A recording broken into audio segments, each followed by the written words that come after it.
Good morning, everyone. Or good afternoon, whatever you're living. Might be good morning for me. I may have slept in. Just kidding. My name is Nate Welch. I'm a resident here in Vermillion. Been a resident almost 8 years. If I haven't had the luxury or pleasure of meeting you, congratulations to you. I'm with the Vermillion Area Chamber and Development Company.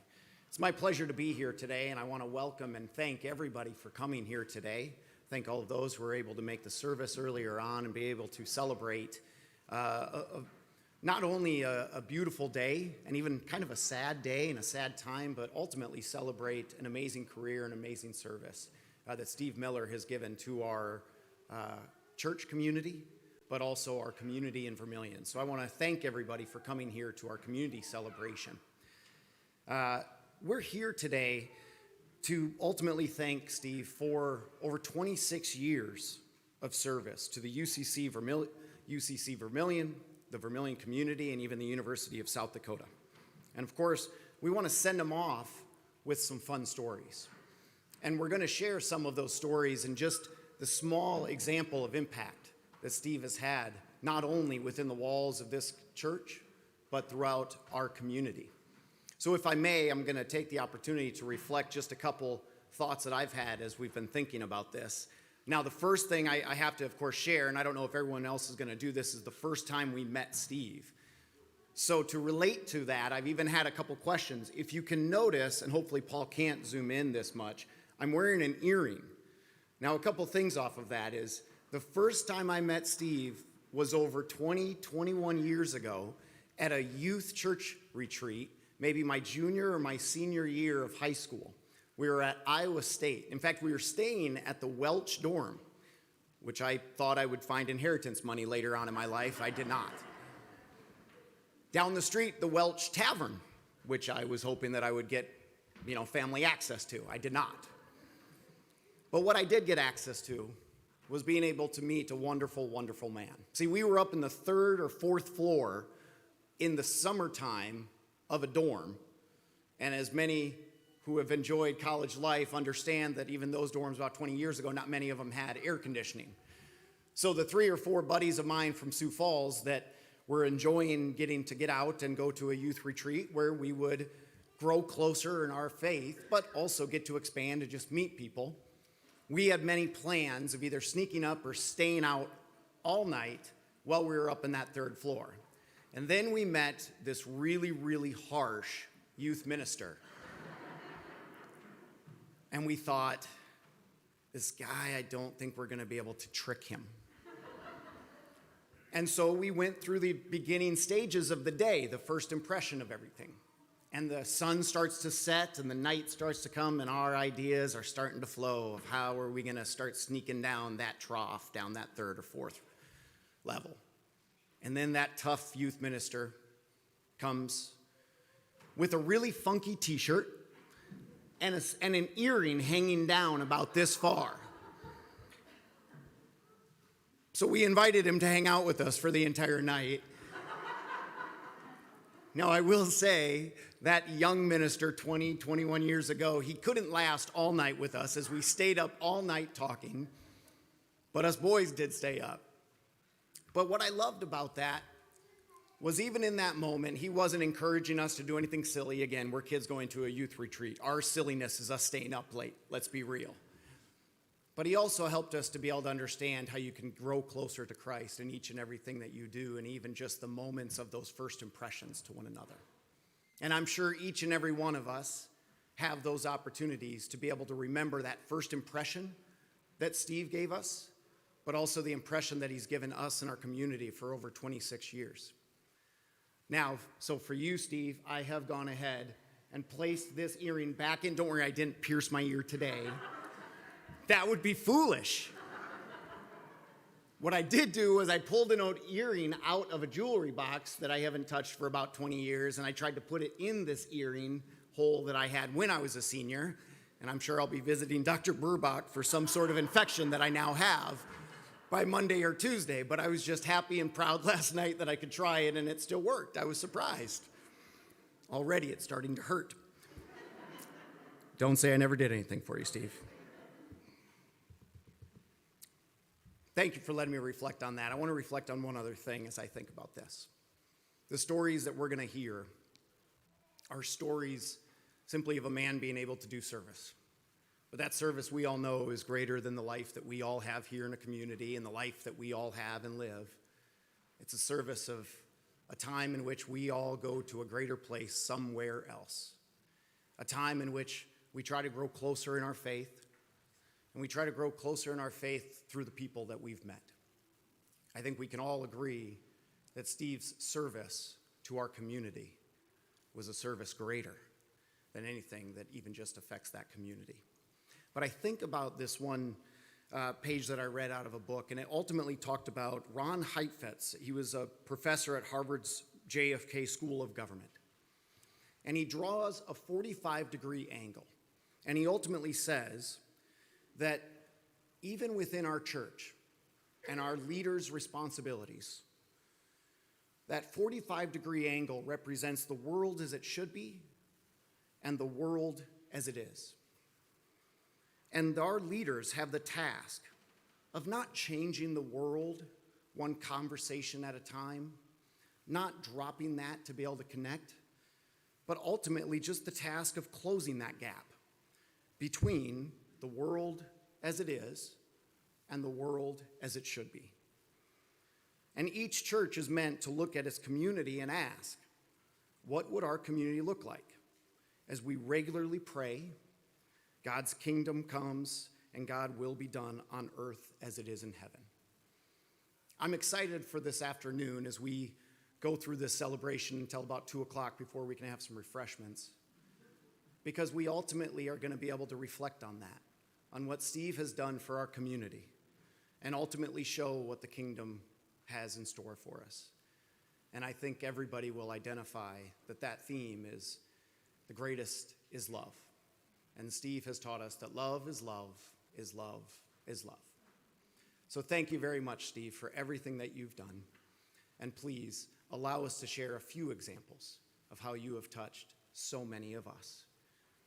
So with that, it is my pleasure to be able to introduce Rich Boyd, who will be representing and making some comments from our Wasewakpa community. Rich, please.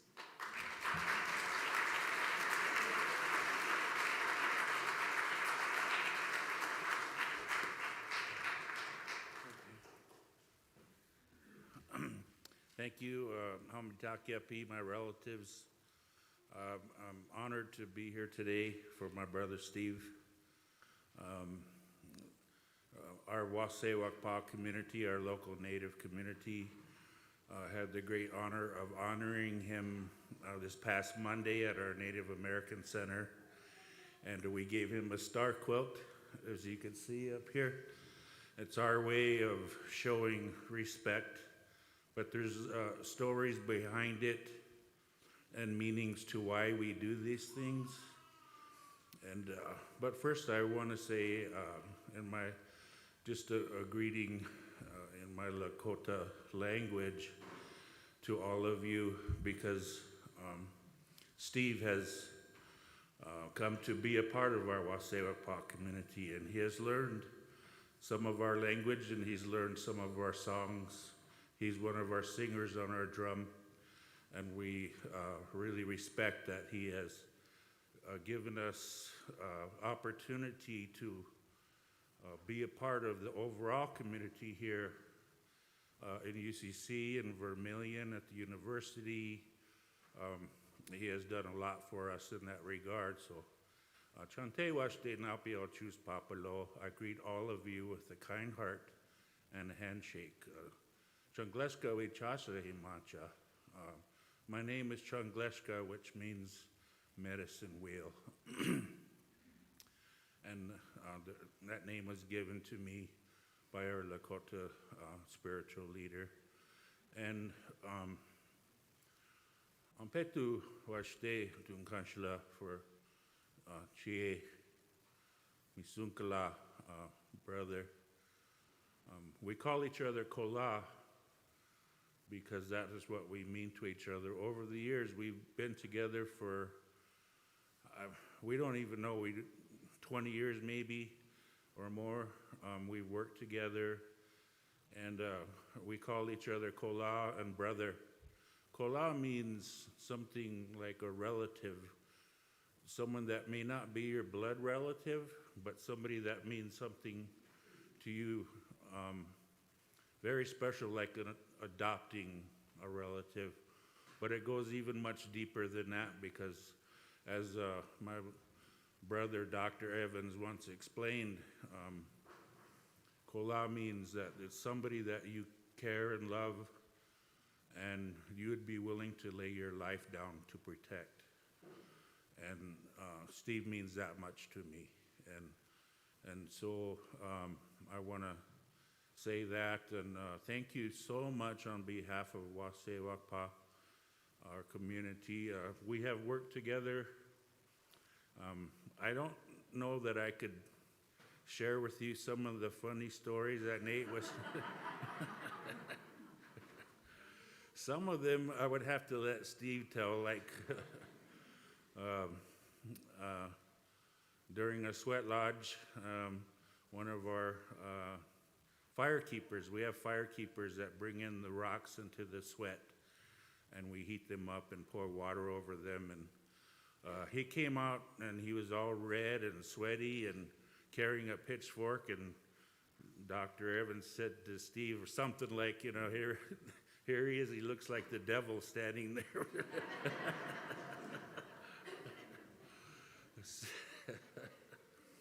But there are, and the other thing was, he has always been there when we've asked things of him.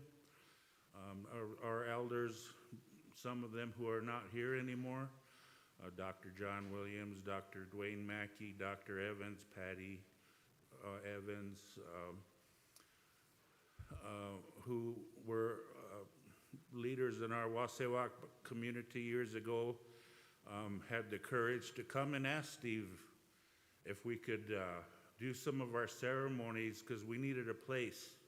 We didn't have a venue to conduct our sacred ceremonies that people were crying for. They needed them very badly, healing ceremonies and prayers. And so they came to Steve, and he graciously offered his services in this very building here, where we could do some of our very sacred ceremonies. And since then, our relationships have just grown. And we are so grateful for that, to him, for allowing us to do that. And I even, one year, I do a Humblecha ceremony where I go on the hill and I fast and pray for 4 days, 2, 3, 4 days, depending. But you have to have a helper to help you. And so I asked Steve if he could be my helper, and he said he would. And he asked me what his responsibilities were, and I said, well, you have to take care of my shoes until I come back off the hill, and you have to take care of my sacred Dallas Cowboys cap. And he did a good job, too. And I'll always be thankful him for that. And he has been there for me many times, and my family, myself, and on behalf of myself and my wife, Dr. Beth Boyd, our family, to you, and Jill and your family, we want to say thank you for being so close and being there when we need you. And so, on behalf of our Wasewakpa community, thank you very much. Wopilatonka, Tukanshara Wakantaka, Creator God will bless you, for all the wonderful things that you have done. And I want to just add one thing, too, that I've gotten a lot of people come to me from our Native community who are just amazed that downtown they have those pillars that say Wasewakpa on them. They're really happy about that. They feel really good. And how long or how far our two cultures have come just in this Vermillion University community for that to happen, where They're very proud and thankful and happy for that. And I know Steve, I know he didn't build that pillar, but he did something that along the way was building that bridge that him and I have worked for many years, is trying to get our understandings of each other's spiritualities together, Christian spirituality and our Lakota spirituality. People don't often understand Lakota people, and they don't realize that it's all one and the same. Our people are very dedicated to Mother Earth and Creator God, and we do a lot of praying. And he has taught us his spirituality, and we've shared that with each other. He has brought his students from his world religion class out to our sweat lodges, and they have come. And I've been always amazed how many would show up early on a Saturday morning wanting to go to one of our sweat lodges and pray. But they do, because they believe in Steve and they believe in learning things. And sometimes, every semester I speak in his class, his world religion class, and I've always been amazed at how the students really want to know. They're learning that as people, as cultures, we're all one and the same. We may do things in worship in different ways, but Creator God loves all of us, and Steve is a good example of that too. So I want to say thank you very much. Takiarasi.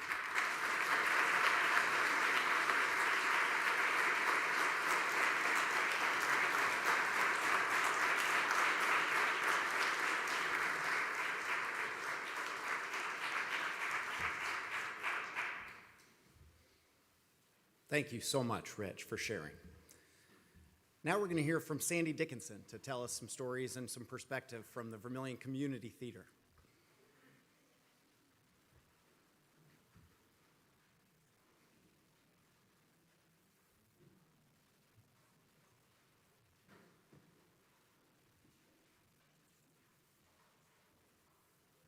It's not theater without props.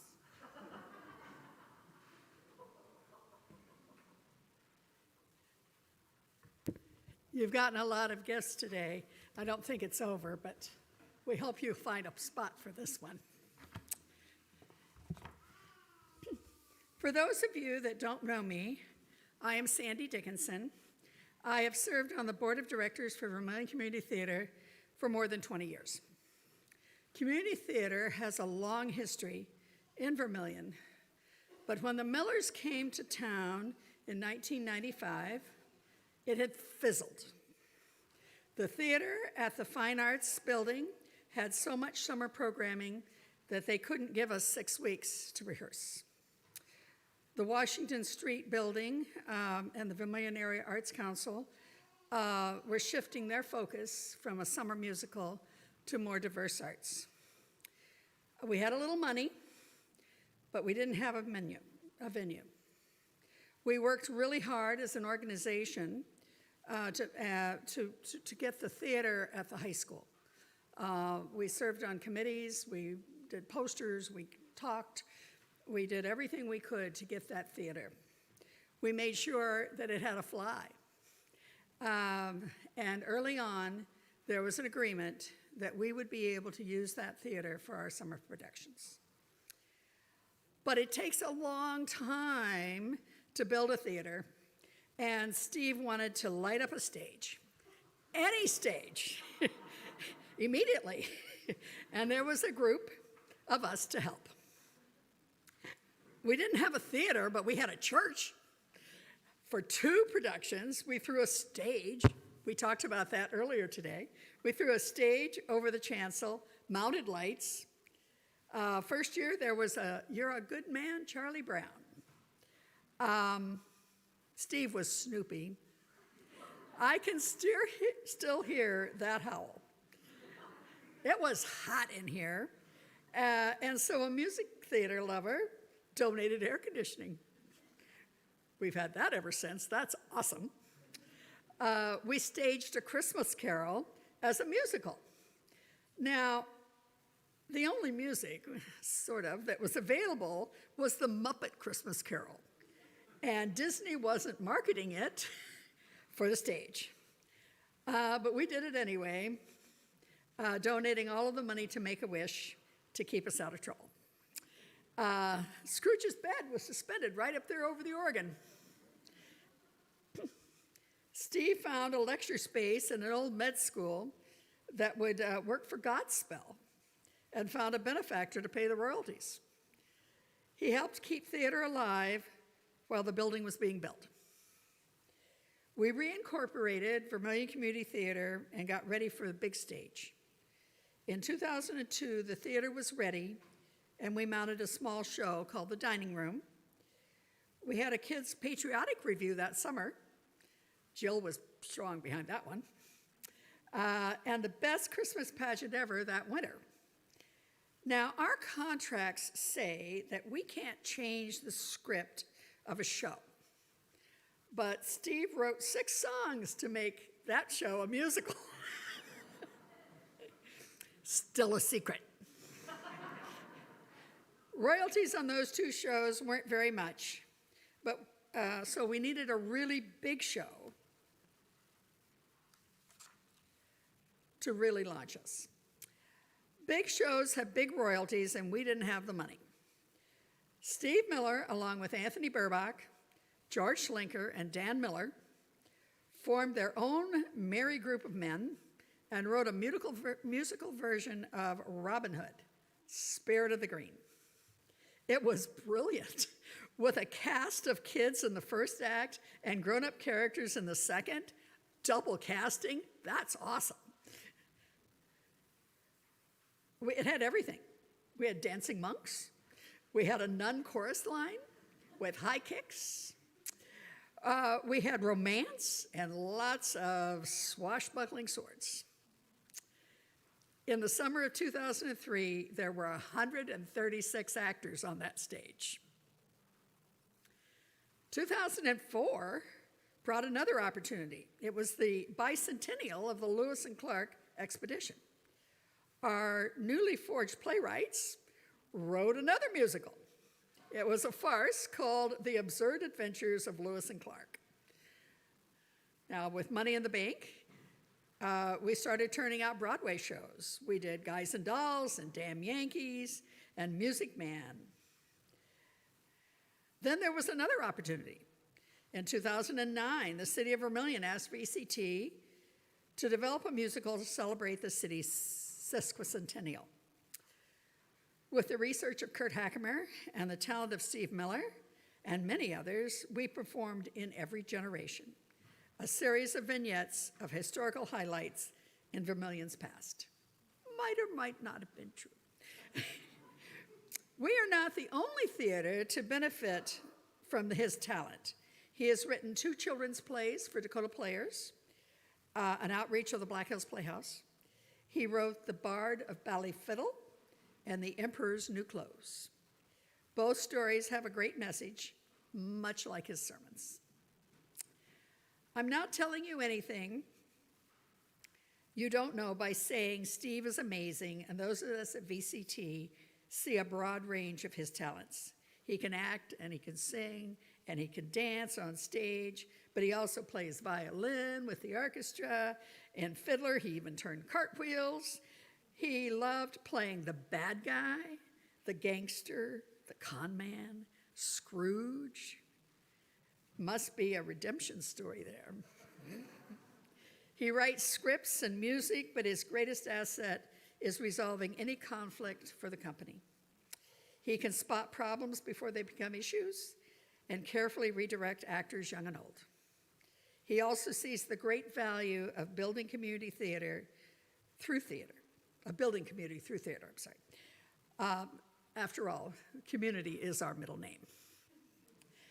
We have put together a poster of Steve's greatest moments on stage, and we hope you come up and take a look at it later.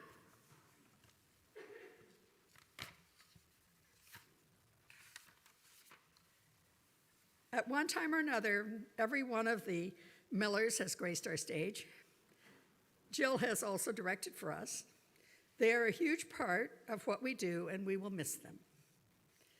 But what they have taught us is that our organization has the resources to do great things for the Vermillion community, and that we are going to be okay. A standing ovation is the greatest praise for a theater performance. Steve has never failed to get one. I would like you to join me in giving him just one more. Steve?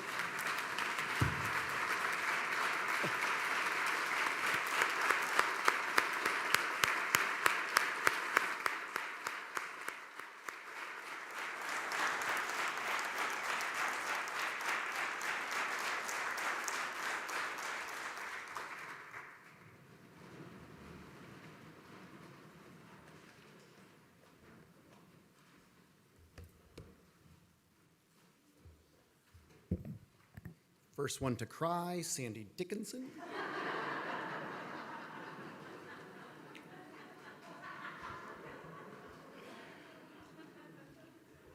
Two quick things out of that.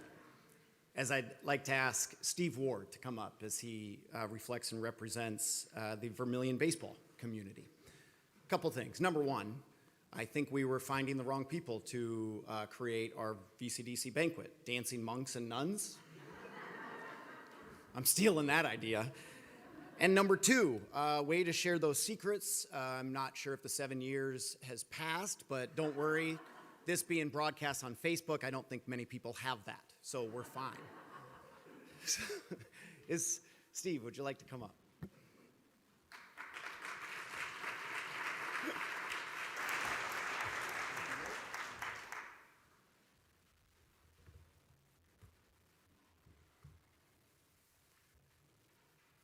Hi, everyone. Despite what you've heard so far and what you'll hear probably later, Steve Miller and Jesus do not have that much in common.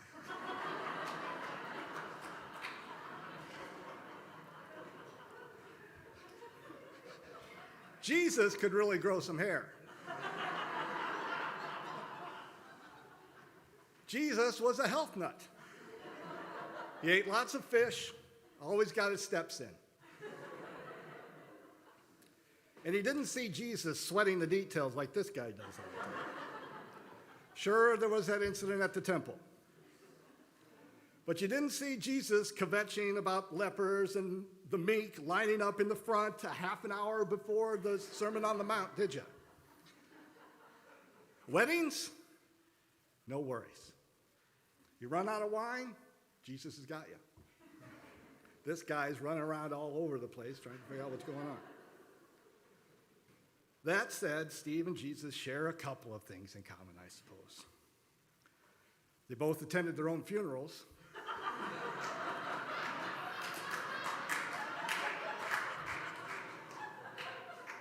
You'll get it if you haven't got it yet. And they both love baseball.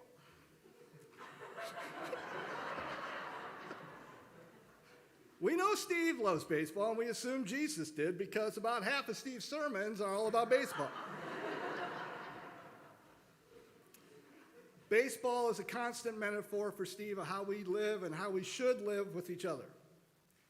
Individual achievement is built on team cohesion. We pick each other up during a slump or an error. Everybody has a responsibility on every pitch. I'm going to be second one to cry, by the way. Just last month, Steve gave a sermon about, successful Red Sox didn't make it to the World Series, and, but they were really better because they had cohesion, spirit, and they loved each other. Love, love, love, every time love. And then some baseball. You are all aware of Steve's leadership in the church over this last 26 years, but you may not know that he also led the Vermillion Youth Baseball Association during a big chunk of that time. Steve chaired a committee mostly of dads who oversaw baseball players from 5 to 12 years old. How many years? 7, 10? Seemed like a lot. He dealt with angry parents, irresponsible coaches, and a treasurer who really isn't that great with money. All 4 Miller boys played, and Steve often coached. And so, in preparation for these remarks, I reached out to the Miller boys, and Caleb and Joe responded. And, all I asked was, tell me a story about Steve and baseball, or what kind of thoughts, come up when you think about Steve and baseball. And Joe's and Caleb's stories were so similar that I've combined them into one. And if you know anything about the Tyler Miller clan, you can try to incorporate what they say, but they do it better than you do. So I'm not going to, I'm going to tell their story in a combination form, and I'll tell you which speaker is speaking. And if you know this clan also, some of it's true. Other parts of it are sort of apocryphal. They're more interested in the story and what you learn from it than really. So Caleb starts. If you asked me when I was 10, I might have said my dad was the most frustrating baseball coach I'd ever had. Joe, in the player draft, it seems he went out of his way to pick kids whose parents had signed them up against their wishes. And we're only a year or 2 out from dropping the sport altogether. It was the most Steve Miller move imaginable, and he coached like it. Joe again. My dad was intent on ensuring every kid, willing or not, was an equal participant. Each game, the lineup switched, so every player would at some point have to hit leadoff, second, cleanup, etc. He also required every kid to pitch and every kid to play each position. Caleb, this wasn't the first time Dad had pulled this kind of shit.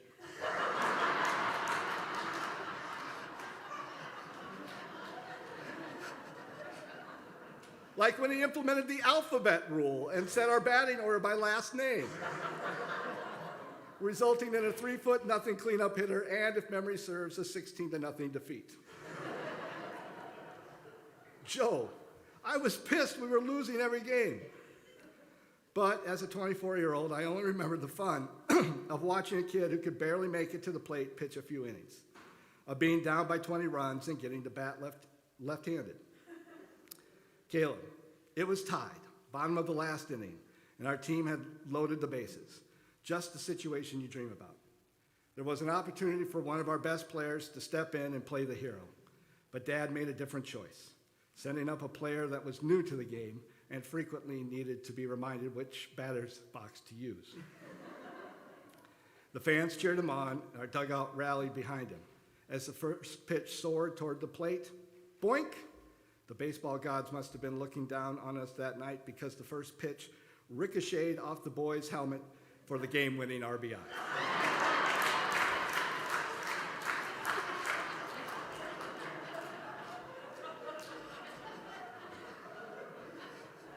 Joe, I'm sure the kids he drafted quit a couple years later anyway, but it taught me at a pretty young age that the point of baseball was having fun, and everything beyond that mattered very little.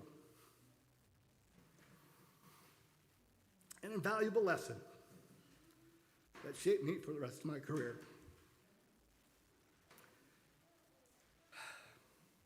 The fact that the boys came up with the same story, with me just asking, tell me a story about your dad in baseball, tells you everything about this guy.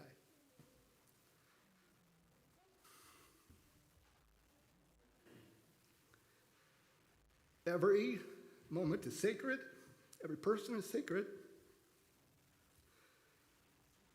And it's the work of Christmas that he talked about today. So I am very thankful that you coached in this town. I'm very coached that you ran baseball here. I'm very thankful that you're my friend. So thank you.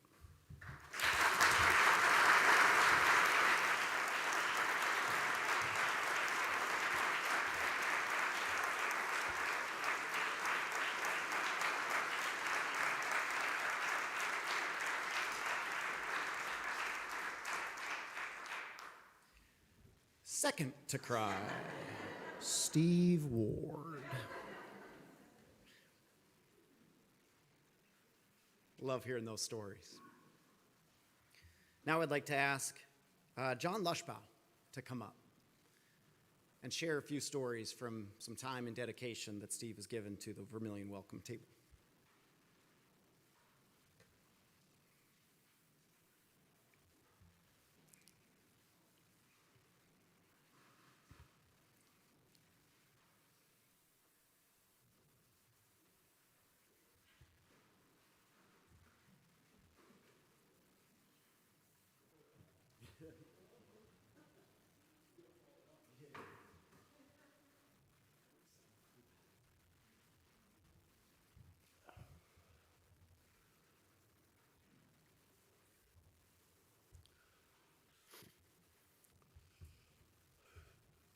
Sometimes when I get up in front of people, I tend to ramble. And actually, I tend to ramble anytime. But sometimes there needs to be somebody with a hook to get me out of here. So I don't know if, Nate, you're doing that or not, but feel free. That'll be the signal. And for Kelsey, I'm feeling a little weird. Inside joke. So my first part of this is not Welcome Table. It's called Steve the Early Years. Some of you might remember a song by John Prine, Jesus the Early Years. No similarity there.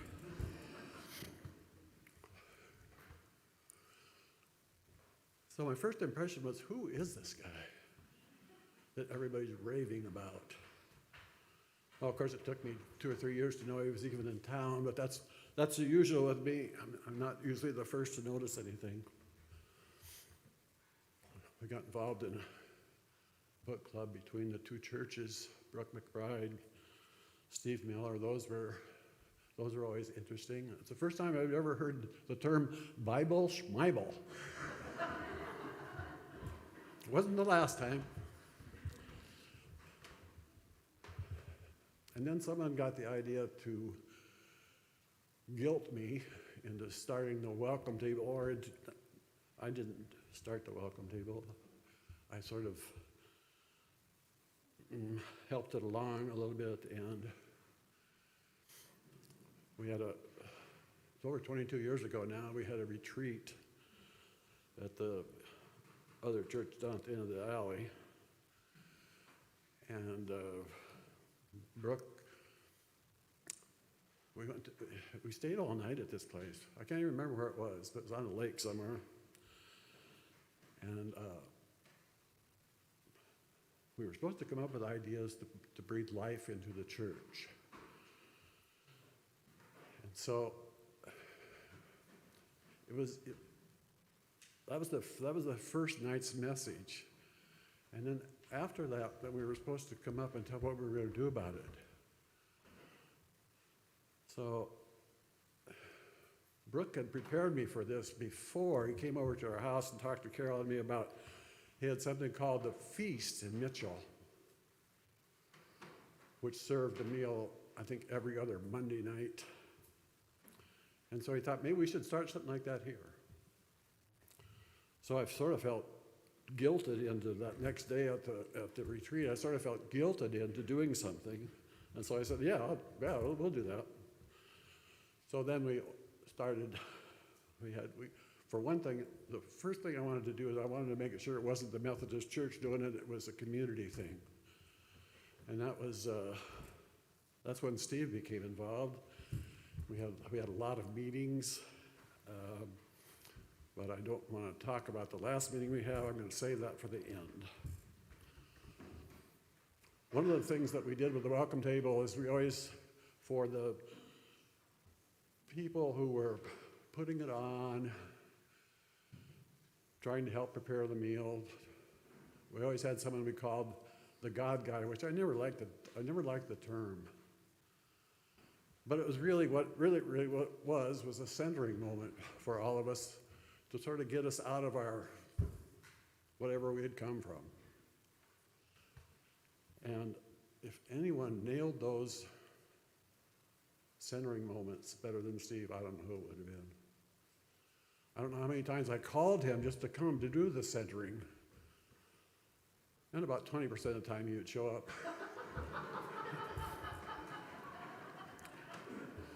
That might be an exaggeration. I'm not going to tell you which way.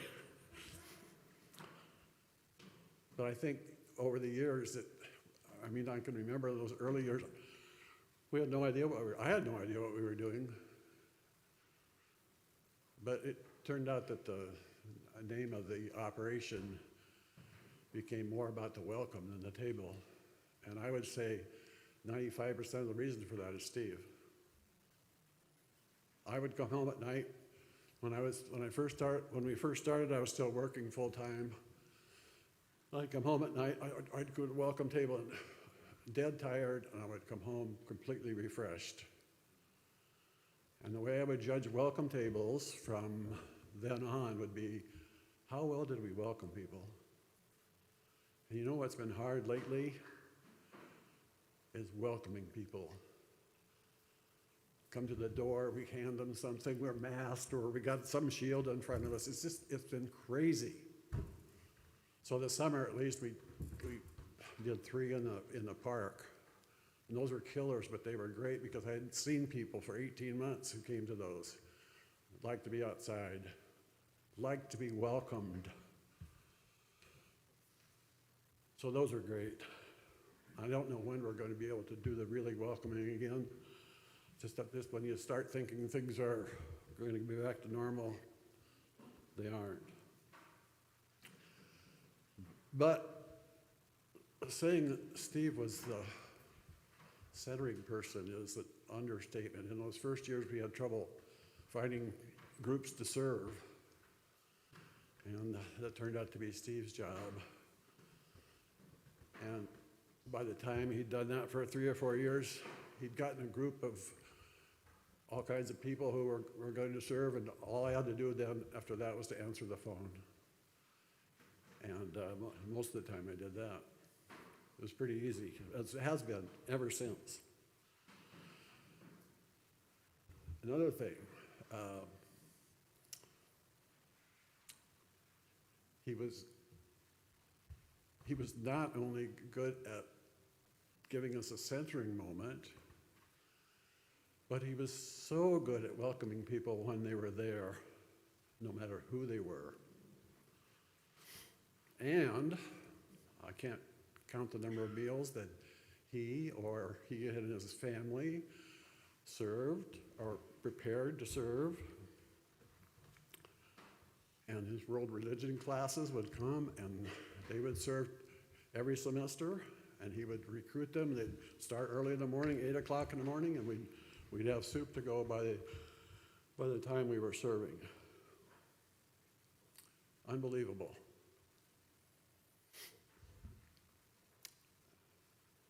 I think the one thing, I mean, I'll never be at welcome table without thinking of Steve, but the one thing I think he taught me how to have it at welcome table, and I'm not very good at it yet, but I'm learning, and that's patience. Have patience. Don't get pissed off because somebody gave you a snarky look.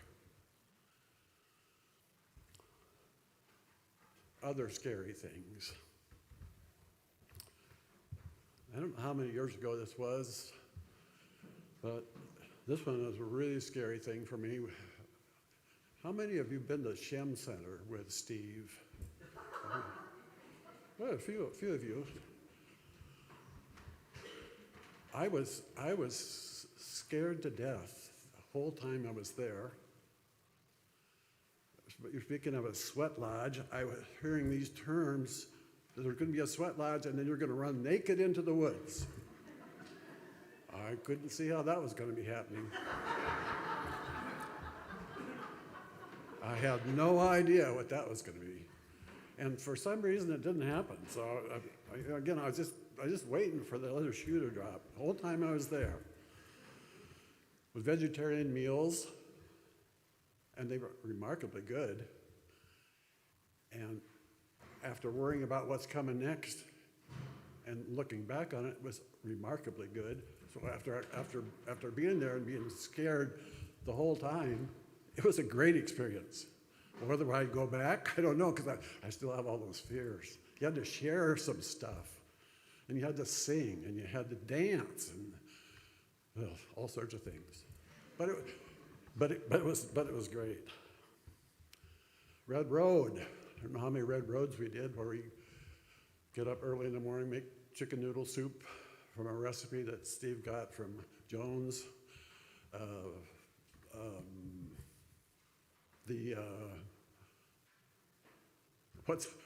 don't know, anyway, it came from Jones. And it's been Xeroxed about 14 times, so it's getting harder and harder to read, but it's the best soup I've ever eaten. And a really scary thing was Guys and Dolls.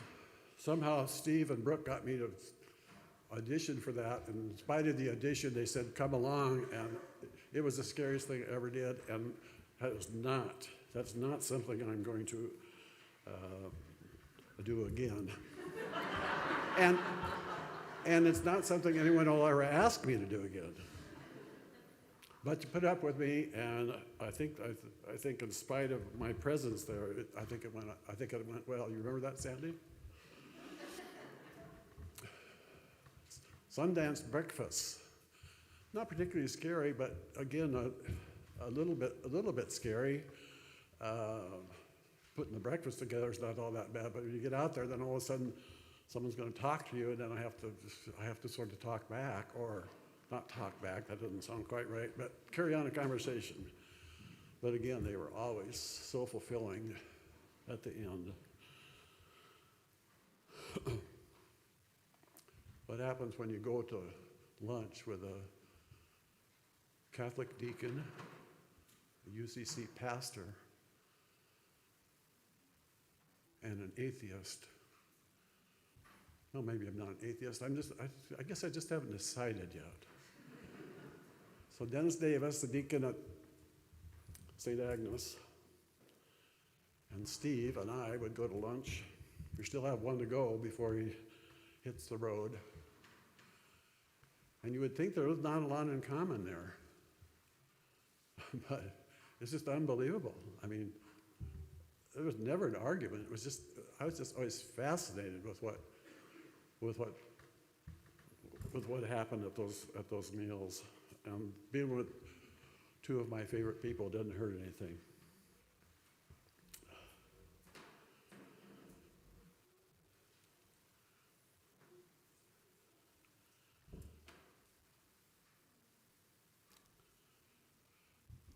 I recently learned that bad things don't necessarily come in threes. This has something to do with Steve because he was the first on the list. I heard that he was leaving. And while I was happy for him, I wasn't happy for me. I'm still not happy for me for that. And I'm not saying I'm not doing any guilt trip because I hate guilt trips. I'm just telling you how I feel. He's always there. He's always there for me. And now it's going to be different. But we'll survive that because he will always be in the center spirit of the welcome table. Never a doubt. So that was number one. The next two, they're sort of related in a way.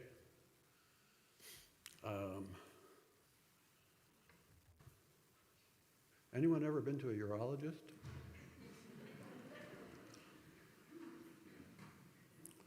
Well, I've been going to a urologist for a while, and I always, for some reason, I like putting them off. But I had, after learning that Steve was leaving, I had a couple appointments, and then what followed, there were a couple procedures. And the first procedure was a circumcision at age 80, if you can imagine that. Be the brunt of jokes. But actually, it was pretty scary. But the urologist said, no big deal at all. It didn't seem like it to me. And for 3 or 4 weeks afterwards, it didn't seem like it to me either. But then the next procedure was a biopsy, and it came back positive. So now I have prostate cancer. And it seemed pretty devastating to hear that, but it's so minor compared to what really bad things could go on. I should have prefaced this whole thing of these 4 bad things are nothing compared to what a lot of people are going through. Anyway, the one nice thing the urologist said to me, he said, you're going to die of something else, not the cancer. You could take that a couple different ways. And I take it in the worst way possible. And the fourth thing, and I don't think we're done, but the fourth thing, then I was, during this whole procedure, I've been in and out of doctor's office. Seems like for the 4 months, I was declared crazy. I guess some of you already knew that. I remember going into the drugstore a long time ago, and I remember the druggist saying, you know, you really should be on some sort of anxiety medicine. This was 25 years ago. Well, I've joined the ranks. And I'm about as anxious as anybody could be in my mind. And I got 3 boys who are as anxious as they could be too. So it's been quite a year. Oh, what about that restaurant we were going to start? Remember? That was one of Steve's dreams when he was going to retire.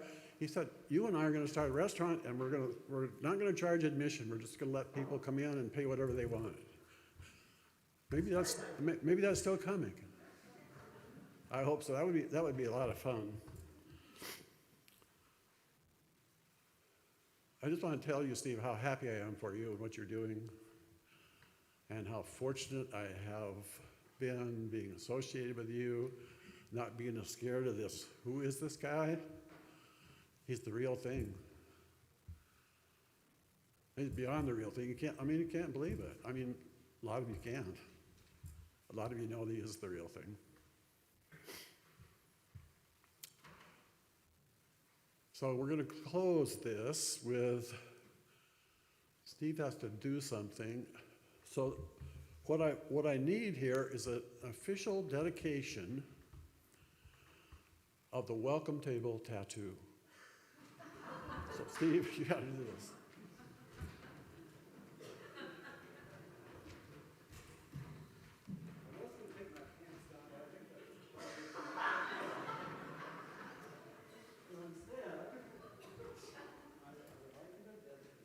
Okay. You know it very well. I do. Go ahead with your story. Oh, so this is a beautiful tattoo. This is the welcome table, the official welcome table tattoo. John and I were one of the very first meetings, and I were both incredibly frustrated because we were talking to death how to get the welcome table started, and I might have exclaimed something like, "Let's just serve some ham!" to get the project started. And John has here a wonderful little Dr. Seuss cartoon carrying ham, and it says on his leg, let's just serve some ham. So please, let's dedicate the official welcome table tattoo.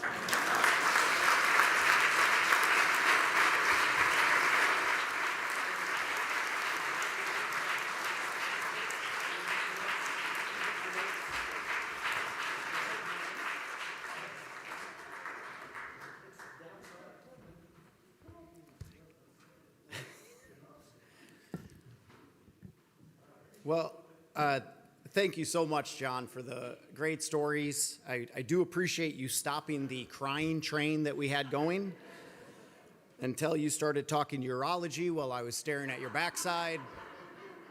And then crying number 3, Nate Welch. Other than that, it was fantastic. Thank you. We have a few more stories that we are so excited to share. So I want to thank everybody for being here and for joining us here today. I'd like to invite Kurt Hackemer up, the provost of the University of South Dakota, to talk a little bit about Steve's service to the University of South Dakota.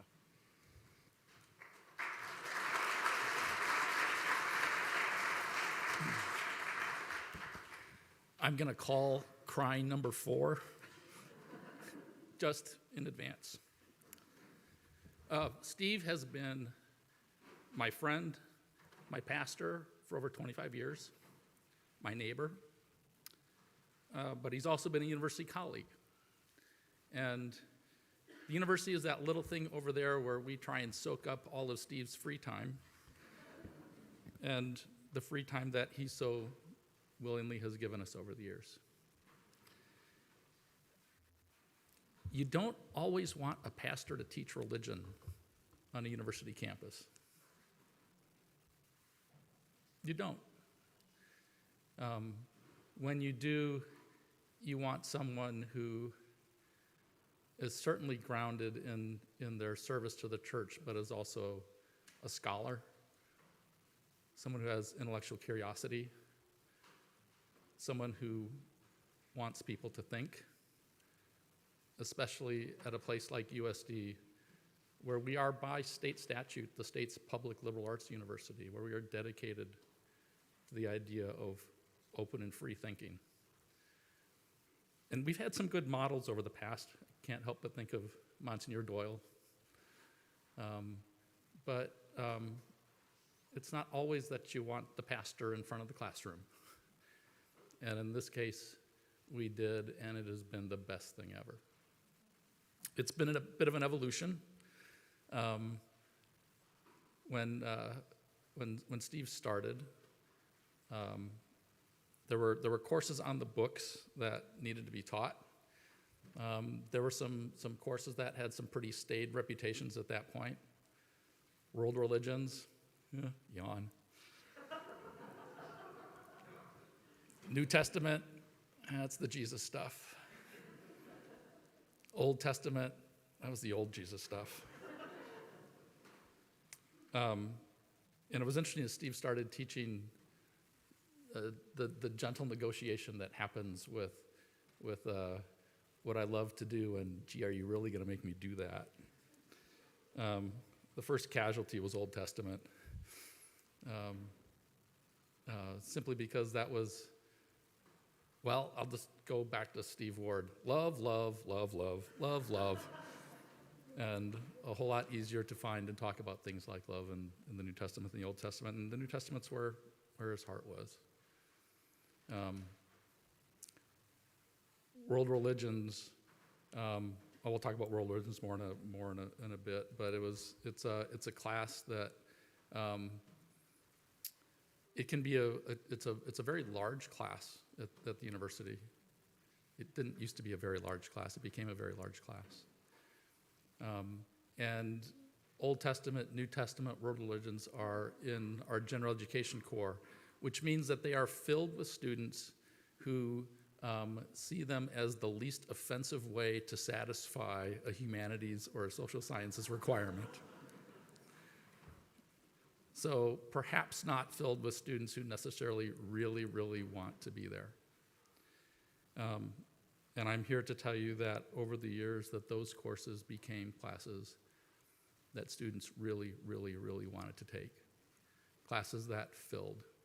Classes that we put, in the case of world religions, into some of the largest lecture halls on campus, and then there were waiting lists because of the experience that students had there. There were new courses, especially once we ditched Old Testament.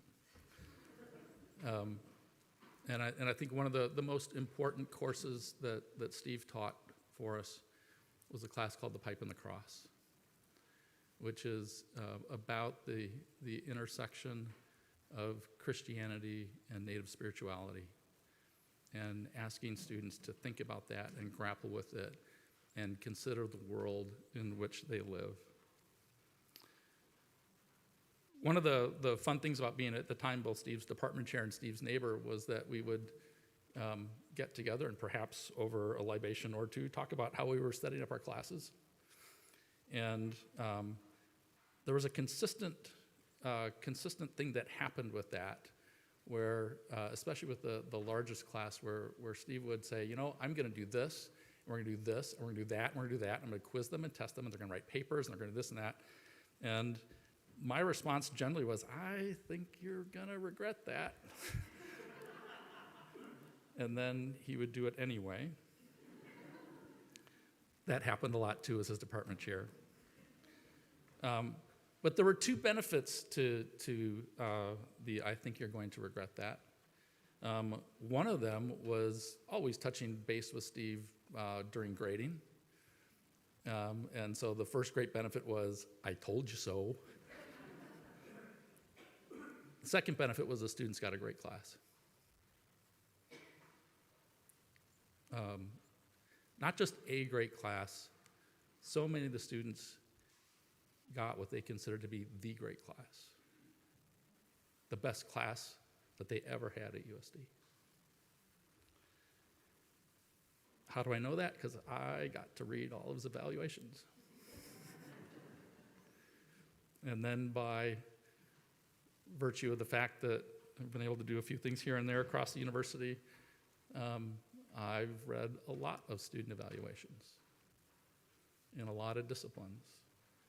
And I've seen all the quantitative scores, and I've read all the comments. And I would say that if I ever had to do a list of the top 3 most respected instructors on the campus of the University of South Dakota in my 25 years here, there's Steve. Hands down. He's a fantastic instructor no matter how you measure it. But I thought I'd let you listen to what some of the students said. This did not require much work on my part. I was going to say that from the get-go. All I really had to do was pick a random semester for any class that Steve taught. So, fall of 2018, these are comments, just a couple, from both History of World Religions and from the Pipe and the Cross. Here's what the students had to say. It was awesome to have a professor that had such a plethora of knowledge about what we learned about in class. He taught the material really well too, and his goofy personality made it fun. I enjoyed all the components of class too. The whole class is set up well. Steve just makes it even better. Another student. This class is very interesting and engaging for students. I would recommend anyone to take this course. And I think it was a great way to open my eyes to different ideas about the world. Can't get much better than that. Steve has been and continues to be the most impactful professor I have ever had in college. Steve goes out of his way to mentor his students and make sure they are successful and accomplish their goals. Steve has had the largest influence on me out of every teacher professor I have ever had. Here's one from Pipe and the Cross, from someone who had Steve before, I think probably in World Religions, but maybe New Testament. Another eye-opening semester. The message was real and serious and challenging, and we need that. Great professor, great methods of getting students to actually care about the course and the readings. And finally, one more from Pipe and the Cross. This course taught me so much I didn't know and maybe should have known. We explored a real problem, the Native and white relationship, a problem more people should be focused on, especially those of us residing in South Dakota. He challenged some of my current knowledge and belief and instilled some others. Though the organization of the class was slightly chaotic at times, I enjoyed it.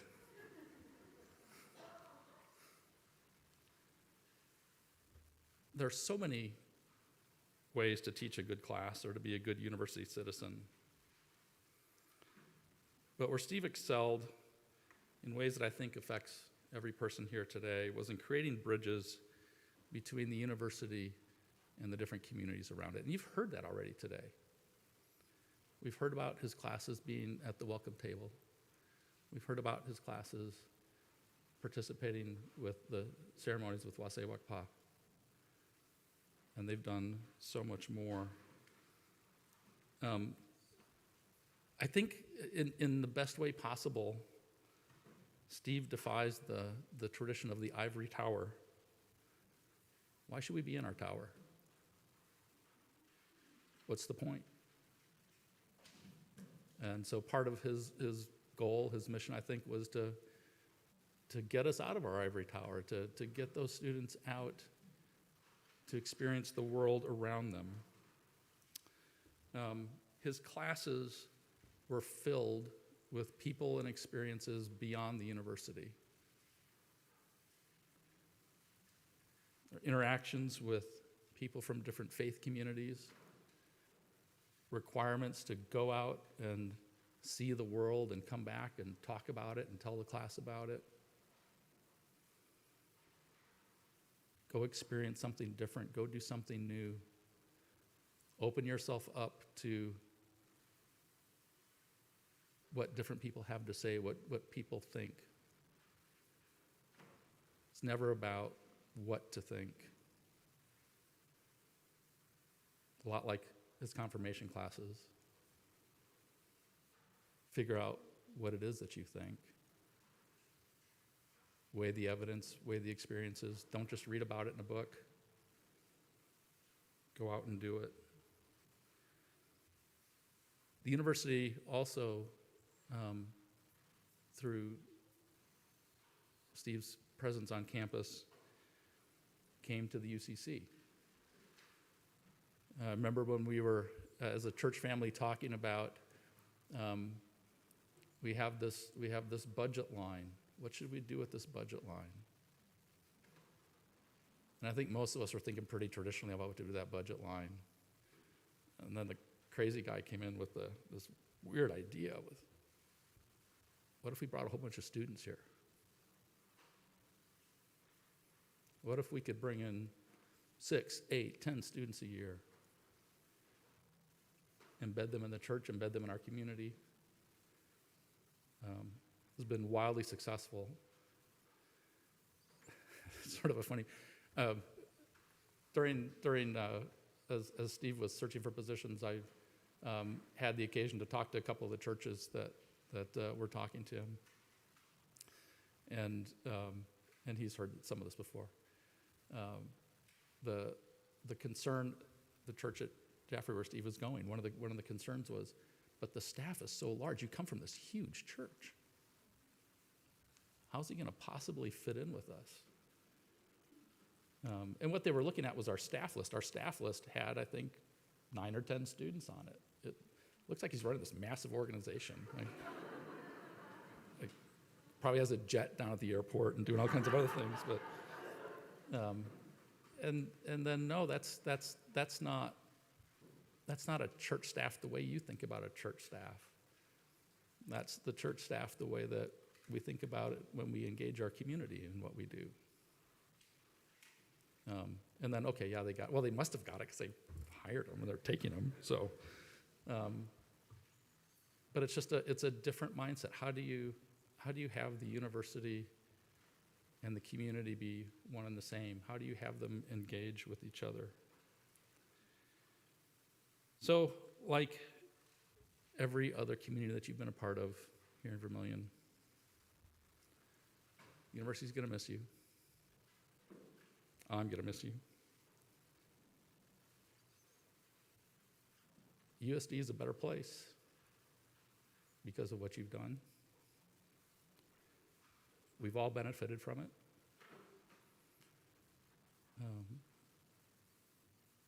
We're all the better for it. So, on behalf of the University of South Dakota, Steve, thank you.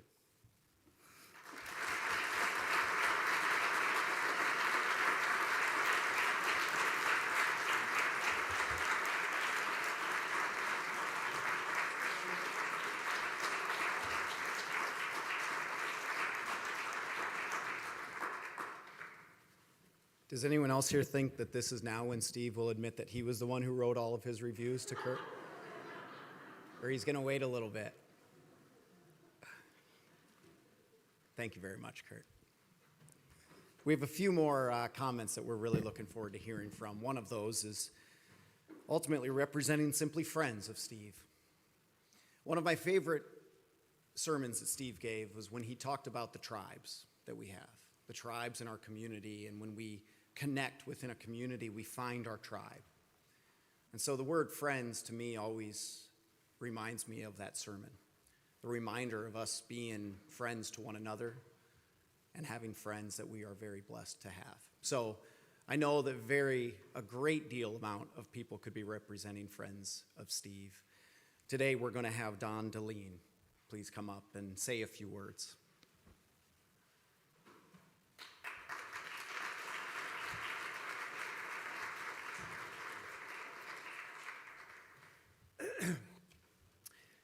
Well, I must begin with a confession. When I first heard that Steve was leaving, my first response was, how can that be? I want him to run my sermon, my funeral. And I suspect I'm not the only one who's had that thought. Fortunately, it didn't take me too long to get beyond my selfish response and to realize a couple of things. First of all, given all that Steve has done in his time in our community, he absolutely deserves the chance to do whatever he wants and needs to do at this stage in his life and career. And second, how fortunate I, along with all of you, have been to have been a part of Steve's life, and Jill's as well, over these past 26 years. And as I think about my friendship with Steve over that time, there are just three aspects of it that I want to focus on. First of all is a book club that we both belong to, a little different than the one that John Lushbaugh was talking about. When Dave Cutting, a predecessor pastor, came to the UCC in 1968, he early on said he wanted to create some kind of group where he could come and be Dave Cutting, not Pastor Dave Cutting. And out of that developed a community book group that has been in existence since that time. Gene and I are the only original members left. Currently, we have 14 members. It's a very simple system. Each of us picks a book to read, and then approximately once a month, we gather at someone's home and talk about the book. Steve and Jill have been members of this book club now for many years, and as you would expect, they've been terrific. They bring wit, they bring perspective, they bring energy, insight to the discussions of the books. And also, it will be no surprise to you to learn that given Steve's wide-ranging interest in all things religion and spiritual, that almost no matter what book we're talking about, he can offer some sort of spiritual or religious perspective that enriches the discussion of the book. So once again, very, very fortunate to have been involved over all of these years with him and with Jill and with our colleagues in the book club. Secondly, over the years, on an irregular but reasonably frequent basis, Gene and I have also enjoyed the opportunity with Steve and Jill over a martini or two to talk about serious issues and to often maybe disagree a little bit and argue, always civilly, but about what is truth? Is there such a thing as truth, or is it all socially constructed and just dependent upon the power of different people? What about values? Are there absolute values? If so, what are they, or is everything just culturally relative? What do we mean about prayer? Anyway, big topics, lots of discussion. Haven't reached any resolutions, but I've enjoyed the conversation over that time. Thirdly, I must report to you that I unsuccessfully, and I think you'll turn out to be glad I was unsuccessful, tried very hard to make Steve a rich man. Early on, we had this kind of burst of popular books by pastors of mega churches, Joel Osteen and Rick Warren, and I said to Steve, you know, you have a really interesting perspective, and I think it deserves a wider audience. And I think if you would write one of these books, it would sell well, and you would become a rich man. Well, Steve didn't absolutely say that was a stupid idea, But he also never really warmed to it. I still think it's not a bad idea. But I finally did figure out there were a couple of reasons why I was never able to persuade him to adopt this idea. First of all, and again, most of you know this about Steve, he is not terribly oriented toward the material. And so the idea of being rich in monetary terms wouldn't have much meaning to him. Secondly, and even more importantly, he has a passion for face-to-face teaching. And when you think of the venues in which he engages in this, we've already talked, Kurt talked about his work at the university. People this morning in church, we saw his work with the LAF community, communions or confirmation services, the interns that Kurt mentioned, adult Bible study and adult topics of various kinds. Steve absolutely has a passion, and I think is driven by the need to teach. You also saw it even when he's coaching baseball, he's teaching. There's no venue where this man is not trying to educate us. And so to take the time and go into the cloister himself in an office and write a book would not be something that would be in Steve's spirit or in his passion. And given that we have all, I think, benefited from his teaching in one way or another, I think we're all very grateful that he has chosen to teach and not to write. And I would just finally conclude, and I won't say more about this because Kurt said it so eloquently. Steve not only has a passion for teaching, but he's a great teacher. And he's a great teacher in every one of these venues, which is all the more remarkable. So I think we all, I suspect everybody in this room can think of in some way where you have directly benefited from some aspect of Steve's teaching. Overall then, well, I wish, and I really do, that Steve and Joe are staying. I have come to the point where I can say with great affection, thanks for the wonderful memories of friendship, and best wishes to you and Jill as you embark on an exciting new chapter in your lives, and as we embark on an exciting new chapter in ours. Thank you.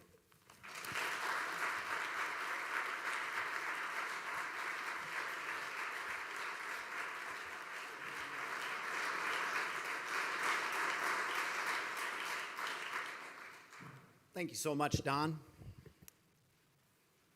It really is fun to hear a number of those different stories. I also do appreciate hearing you just mention that you were unsuccessful in making him rich, so that gives me some job security on economic development. So thank you. I've got one less person going after that. Well, now I understand that Steve's received a number of gifts. I'd like to ask Joanne Usted to come up and present a special gift on behalf of the UCC congregation and the Vermillion community to Steve. Joanne.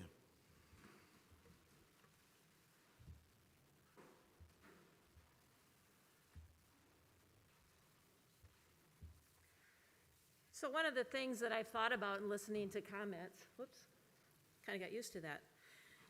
In listening to comments is exactly what I was going to say. It's really hard to come up with a gift that's been somebody that's been here 26 years. We're trying to do it in a couple of months. And he means so much. So for those of you that weren't here earlier, I was thinking about the fish around the sanctuary. We asked his legacy with LAF. We asked the kids to write notes of gratitude, but we also welcome anybody in the church to do that as well. So there's, I think, still fish notes around if you'd like to leave one for Steve. So that's his legacy there. And it was really hard to come up with a gift. One of the things that we tossed around a lot of ideas. And so we said, yeah, that's nice, but, and this is nice, but. And when Anna mentioned this one, I thought it's the one that hit me and struck me most because beyond Steve's LAF legacy is doing something for your community. And so what we came up with was a donation in honor of Steve to the Salvation Army. And so we have some envelopes in the back of the church. And even as I sat and listened to everybody, I put the envelopes out there so you know it's payable to the Vermillion Salvation Army. Yesterday was match day. We have a budget of about $15,000. Match day with 4 sponsors that help us with that. We met that goal yesterday because I know I had some calls about whether the money that you sent in, would that go towards match day? Here's our generosity, and here's what Steve has taught us. We've already made that.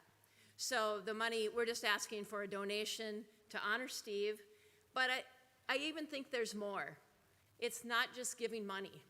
It's how do you give back to your community? And the CCC downtown, the welcome table, the food pantry, we have a dedicated group that started at the church and has moved down to the Community Connection Center.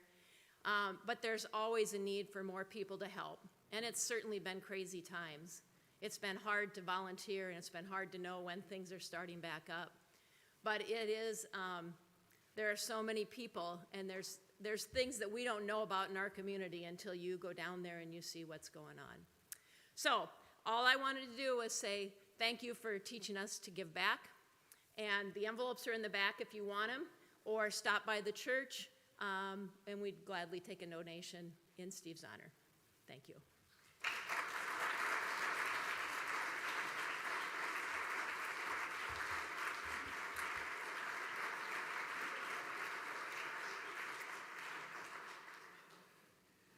Thank you, Joanne. If anyone's gotten to experience moments and events like this, you understand there's a certain anxiety moment when the person who is being honored has their spouse then come up and say a few words. So please join me in entertaining yourself as Steve shuffles around in his seat as we ask Jill Tyler, please, come on up.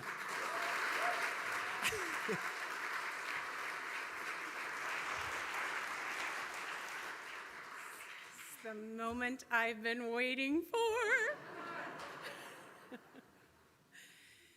There's definitely something about changes that make us look, or endings that make us look back toward beginnings.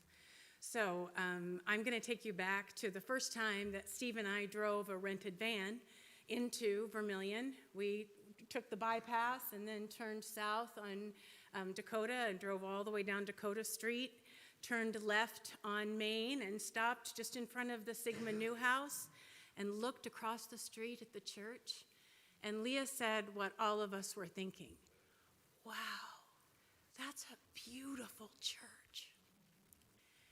And at that time, we were really commenting on the architecture, but it wasn't very long, only a few hours, and then since then a few years and a few decades that have helped us realize how really beautiful you are. As I look around this church and this sanctuary, I feel like I'm having one of those hallmark moments where as you look around, your memory, like your memory is embossed on that moment, and you remember, oh, that was where that happened, and oh, that was where we did that. And so I want to share a few of those. Those memories are really precious. This church family has embraced our family in so many ways and helped us to grow. You've taught us about love and community and forgiveness, and you've supported our family in so many ways. Some of you, particularly I think the music staff, are probably familiar with Steve's Sunday morning ritual. He gets up very early and leaves home and comes into church, and he walks the sanctuary and gets ready for church. So then I was at home, with kids, and we would usually come in about 10:31 or 10:33. Just a couple years ago, not very long, we had all the kids together, and we were kind of talking about their growing up years and how we were as parents, and I was kind of basking a little bit. And Steve very generously said, Jill, I don't ever remember you losing your temper with the kids.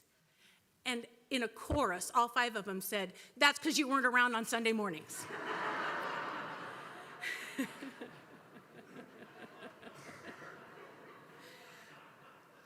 That's pretty true.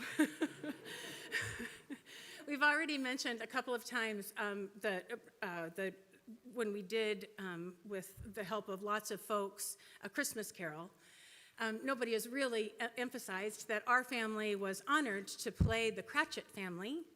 We actually pulled in a couple of extra kids, but mostly our family was the Cratchit family. But Joe at that time was too young and too unpredictable, so he stayed with Sarah during that time. And I was the one who had the idea and thought, this is genius. Let's get our picture taken on the set in our costumes. That'll be our Christmas picture this year. Woo, this is great. I'll shutterfly it off. Woo. So Sarah said to Joe, we have to go over to the church because you guys are going to get your picture taken in costume. And Joe said, I'll be Batman. So some of you may have the picture that we captioned, Batman Saves Cratchit Christmas. He's right in the middle with a black mask and a little cape. Yeah.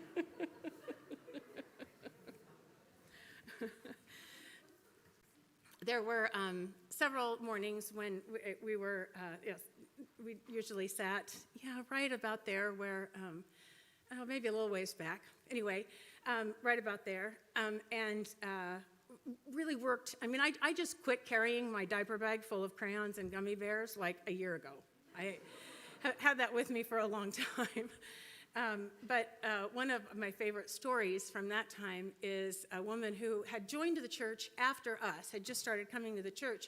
So the first few times she came to the church, she said, she saw me there with the kids and said, I wonder where her husband is. That poor woman, she comes in here and spends the entire service wrestling with those kids. He's probably home watching football. And then she said there was a time when I may have lingered a little long with the pastor at the door, that she began to put that together. She said, at first I thought, well, good for you, because you deserve a little extra care. And then she put that together. I can't stand here at Christmas time ever without remembering a time when 12-year-old Sam was allowed to rewrite the Christmas pageant.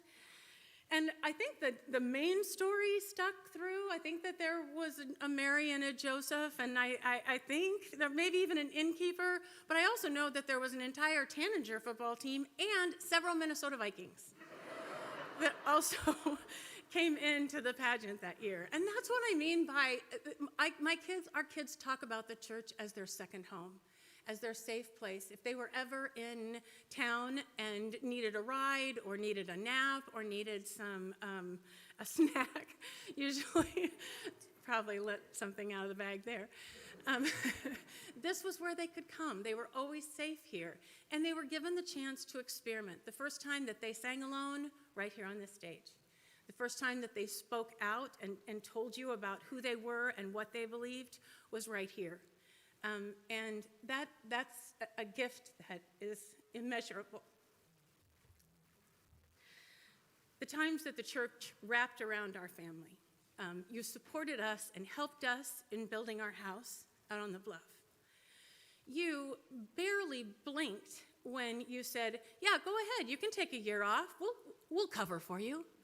And we moved to Iowa City so I could finish my degree and Steve could take a sabbatical. And you guys just did it. You just did all the preaching and teaching and arts and crafts and music and everything for that whole year. You did all of the work of the church. It's only been since our children have grown that they have come to realize that most churches don't have extra grape juice and Teddy Grahams in the basement, that most churches don't have a rock band practicing downstairs or a theater group auditioning auditioning upstairs, or teenagers gathering in the lighthouse.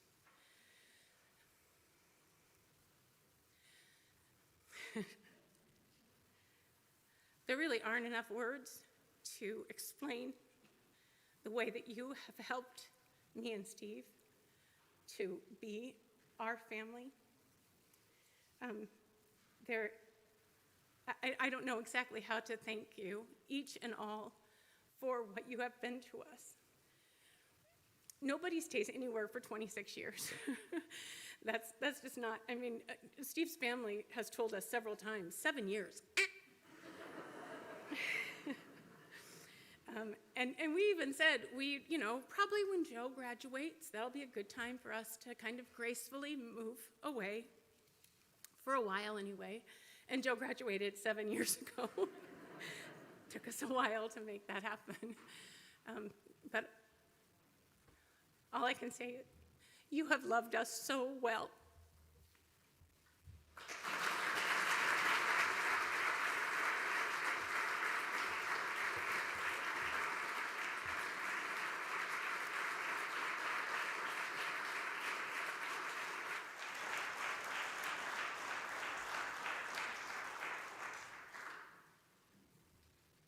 I lost count on the crying one on that one, Jill. I couldn't keep track of everybody there. Thank you so much for your kind comments and truly for your dedication to this church and this community from you and your entire family. We have one more special gift to give Steve, and I'll give you a hint. It is a UCC event, so we probably have something musically planned, I would say. But before we do that, as I've been lucky enough to be able to be listening to all of these, as each and every one of you have, I've thought again about the thought that I had when we started, that 45-degree angle of what the world should be and what the world is. And that responsibility in just simply closing that gap. It's been an absolute pleasure to get to hear many of those stories, Steve, about how you close that gap for us and our community. And so it is my pleasure to be able to ask, and it's a little bit longer of an introduction now because of all the names that we've heard and all the titles of what Steve is. One of the favorite ones that I heard, I don't know if I'm going to pronounce it correctly, Qual, means someone that we love and we care for. Koala. It reminds me actually of koala. And I think of the big hugs that Steve gives you. And that hug always means love. Thank you for sharing that.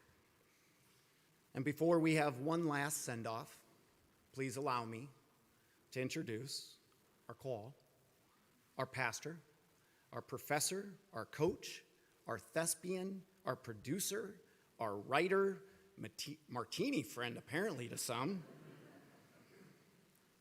our friend, a husband and a father, and ultimately a teacher to Christ. Ladies and gentlemen, it's my pleasure, Steve Miller.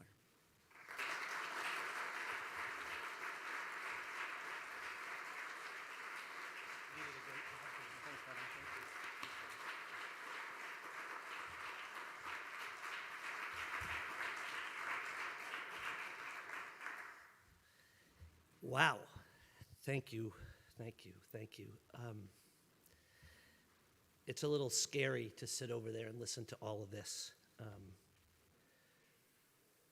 And I just want to remind you of I'm going to be the teacher, sorry.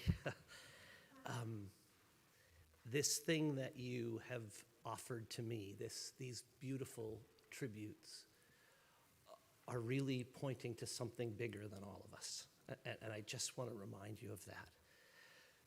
I said when I gave you that star as my gift, some of you were actually quite mad about it because you think I should take it with, but I love the idea of it remaining here because I want to remind you about the light that remains. Anything that I was able to do on your behalf was because of the light that was so much bigger than all of us. And that's what we tap into. That is the love and the hope and the joy that we can celebrate. And that light remains. That light is here. I said this morning in my remarks about God who will continue to surprise us about what comes next.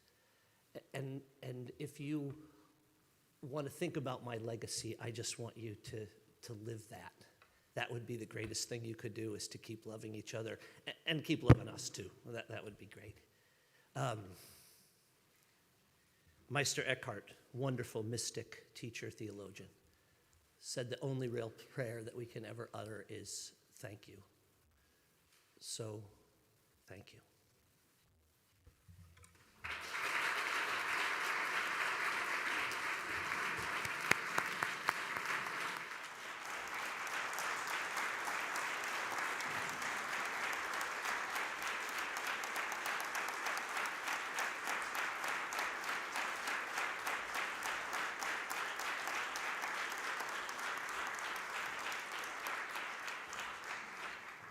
We have one more thing for you.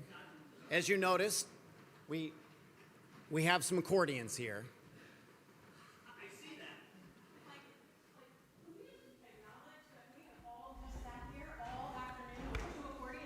No one even made a comment. I feel like it was enticing for the reward of if you sit long enough, you'll get rewarded. So, is there any, I didn't even get a chance to ask this. Is there any intro or anything you need me to share about this, about your accordion? Just a second, I have to sort this out. Where's this go? In front of Steve? Well, I got it. okay. Don't worry, Paul. Hang on. Okay, so I think Steve asked me the other day, he was like, I saw accordions. Not always such a surprise in our church. So I think, the best way to honor Steve, we're gonna play the Beer Bro Polka. Beer Bro. This is a church, We played it once for Postlude. but was it during, like on a Sunday? Is- What about in heaven there is no beer? Okay, heaven, I see where you got there. No beer. I mean, again, I gotta say, you'd have to be a fool to incorporate beer into some service or anything like that. Oh wait, I guess I did that a little while ago. But do you have anything else that you could at least try to think of? Actually, so Steve talked a little bit this morning in church about God surprises us, and we can do hard things sometimes instead of just saying maybe. So we're going to try and do that. We'll see.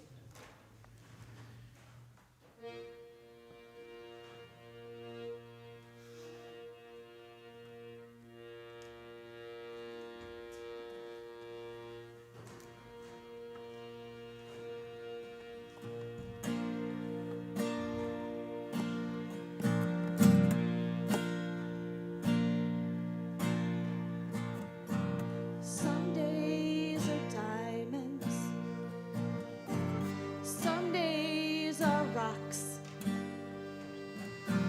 some doors are open, some roads are blocked. Your time was golden, it won't fade away. If we never do nothing, we want to thank you today, 'cause you've got a heart so big, it could crush this town, and we will love you forever. We won't let you down.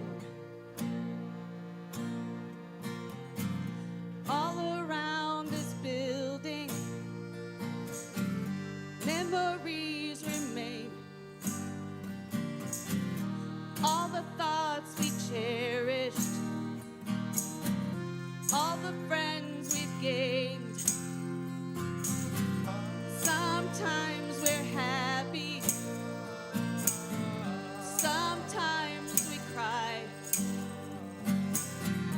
That is the circle of life, 'cause you've got a heart so big, it could crush this town, and we will love you forever. We won't let you down.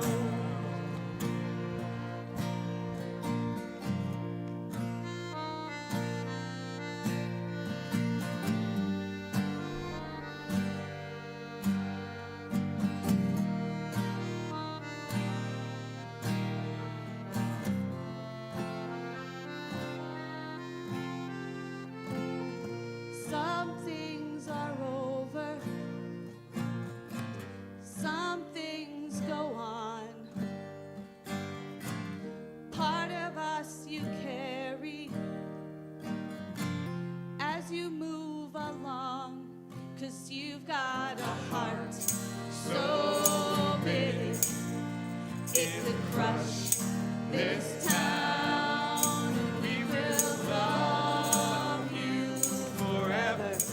We won't let you down. Everybody, 'Cause you got a heart so big it could crush this town. And we will love you forever.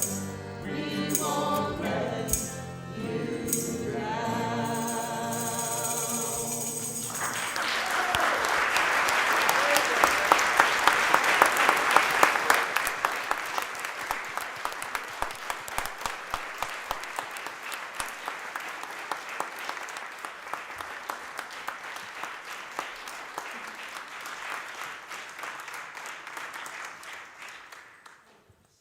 Thank you, everyone, for coming today.